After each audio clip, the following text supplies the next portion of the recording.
বন্ধুরা, আজকে বানিয়ে নিলাম লাউ আর টমেটো দিয়ে ঝাল টক। পুরো ভিডিওটা দেখার জন্য অনুরোধ রইল। ভিডিওটা দেখে অবশ্যই একটা লাইক দিয়ে দেবেন। কিছুটা লাউ আর টমেটো নিয়ে নিলাম।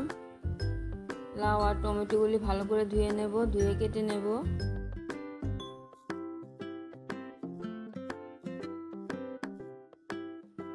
লাউটা কেটে নিয়েছি, একটু বড় বড় করে পাতলা করে কেটে নিয়েছি। আর টমেটোটাও কেটে নিয়েছি। টমেটোর বীজগুলি ফেলে দিয়েছি। কড়াইটা বসিয়ে দিয়েছি, কড়াইটা গরম হয়ে গেছে। অল্প সরিষার তেল দিয়ে দিলাম। তেলটা গরম হয়ে গেলে ফোড়নে দিয়ে দিচ্ছি রাঁধুনিটা একটু ধুয়ে নিয়েছি। তেলটা গরম হয়ে গেছে, রাঁধুনি ফোড়নটা দিয়ে দিয়েছি। রাঁধুনি ফোড়নটা হালকা ভাজা হয়ে গেলে 4-5টা কাঁচা লঙ্কা চিড়ে নিয়েছি, কাঁচা লঙ্কাটা দিয়ে দিলাম। কাঁচা লঙ্কাটা দিয়ে লাউগুলিও দিয়ে দিলাম।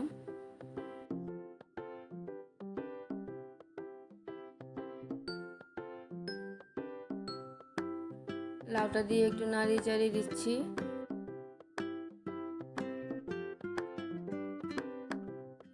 কেটে রাখা টমেটোগুলিও দিয়ে দিচ্ছি। লাউয়ের সাথে টমেটোটা মিশিয়ে নিচ্ছি।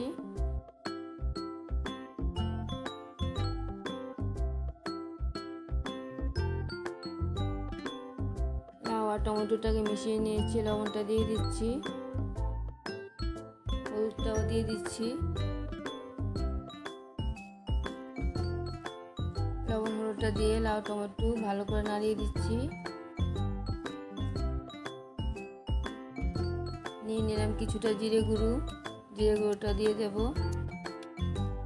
লাউ আর টমেটোটা অনেকটি নরম হয়ে গেছে, জিরে গুঁড়োটা দিয়ে দিচ্ছি। ভালো করে জিরে গুঁড়োটা লাউ আর টমেটোর সাথে একটু কষিয়ে নেব।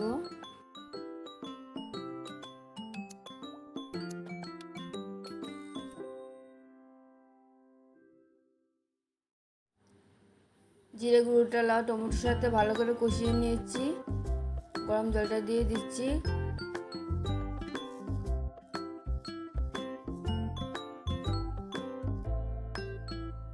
জলটা দিয়ে লাউ আর টমেটোটা ভালো করে সিদ্ধ করে নেব। এমনিতে টমেটো আর লাউ অনেকটাই সিদ্ধ হয়ে গেছে। তাছাড়া টমেটো দিয়ে যে রেসিপি রান্না করব, সেই রেসিপিটা ভালো করে ফুটিয়ে নিতে হয়। 2-3টে কাঁচা লঙ্কা চিড়ে নিয়েছি, কাঁচা লঙ্কাটাও দিয়ে দিলাম। 5-6টা বড়ি নিয়ে নিলাম, বড়িগুলি ভালো করে ধুয়ে নিয়েছি, বড়িগুলিও দিয়ে দিচ্ছি। আরও ভালো করে ফুটিয়ে নেব। লাউ আর টমেটো দিয়ে এই ঝাল টকটা তোমরা রান্না করে খেয়ে দেখবে, দারুণ খেতে হয়। টকের মধ্যে আরেকটু লবণ লাগলো, লবণটাও দিয়ে দিলাম। আর টেস্ট বাড়ানোর জন্য সামান্য চিনি দিয়ে দিলাম। আমার এই লাউ আর টমেটো টকের রেসিপিটা যদি তোমাদের ভালো লেগে থাকে তাহলে আমার চ্যানেলটাকে সাবস্ক্রাইব করবে, আমার পাশে থাকবে, লাইক কমেন্ট শেয়ার করবে। এরকম দিনে এরকম টক থাকলে দারুণ খেতে লাগে, তোমরা বানিয়ে নেবে, অসাধারণ খেতে হয়েছে। লাউগুলি অনেকটাই সিদ্ধ হয়ে গেছে, লাউ টমেটোর ঝাল টকটা কমপ্লিট হয়ে গেছে। আবার দেখা হচ্ছে পরের ভিডিওতে। সবাই ভালো থাকবে, সুস্থ থাকবে। ধন্যবাদ সবাইকে।